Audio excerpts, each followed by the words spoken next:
देखिए 2023 NEET physics, ठीक है। क्वेश्चन नंबर कौन सा है? क्वेश्चन नंबर हमारे पास 49 है, सेक्शन बी है। इसमें क्या है हमारे पास, ये बताया जा रहा है कि जो रेडियस है इसकी इनर मोस्ट ऑर्बिट की, किसकी? हाइड्रोजन आइटम की। ये दिया गया 5.3 इंटू 10⁻11 मीटर, ठीक। इसके लिए हमारे पास फार्मूला क्या होता है? हमारे पास फार्मूला होता है R is to r naught, और इसके बाद होता है n square divide by z. क्या होता है? ये हमारे पास फार्मूला होता है।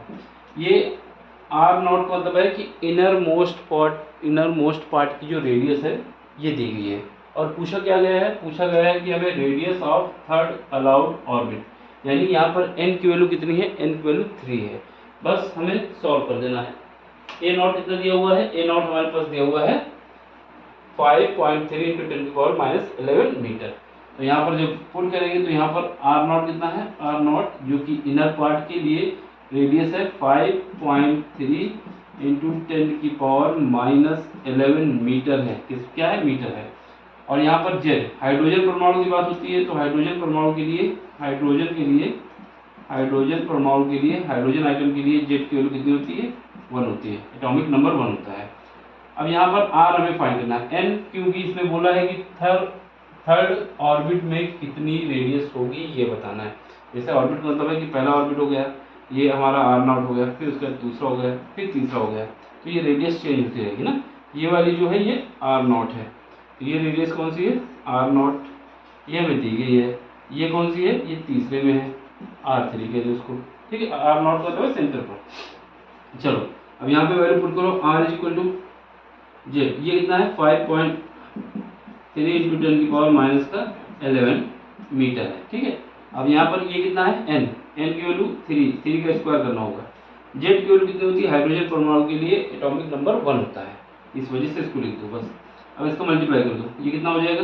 5.3 इंटू ये 3 का स्क्वायर करोगे 9 आएगा। यहाँ पर हमें क्योंकि आंसर किस में देना है? एंगस्ट्रॉम में देना है, तो हम क्या कर सकते हैं? 10⁻1 को एक तरफ लिख लेते हैं, 10⁻1 एक तरफ लिख लेते हैं, और इसके अलावा 10⁻10 एक तरफ लिख लेते हैं, ठीक है। अब इसको मल्टीप्लाई करो, 9 3 27, 9 45, 45 और 3 45 और 2 47 हो जाएगा, ठीक है। 47 होगा, क्योंकि हमने क्या बताया कि एक पॉइंट के बाद है तो एक पॉइंट लगा दें यहाँ पर। इसके बाद क्या है? 10⁻1 है, और ये क्या है? 10⁻10 को एंगस्ट्रॉम पे लिख सकते हैं, ठीक है। ये क्योंकि एक एंगस्ट्रॉम कितना होता है? 10⁻10 होता है। अब ये वाला पॉइंट सर, ये -1 हटा के पॉइंट लगा दें यहाँ पर 4.77 एंगस्ट्रॉम, तो हमारा आंसर क्या आएगा? आंसर हमारा आ जाएगा ये वाला आ जाएगा, ठीक है।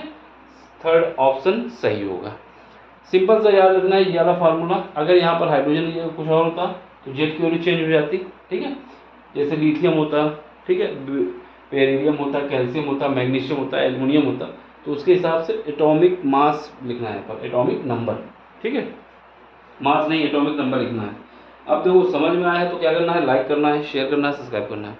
बाकी कोई क्वेश्चन समझ में नहीं आता है, टेलीग्राम में आना है, वहाँ पर अपना क्वेश्चन भेजना है, ठीक है। चलो मिलते हैं अगले लेक्चर में। Thank you for watching, bye, take care.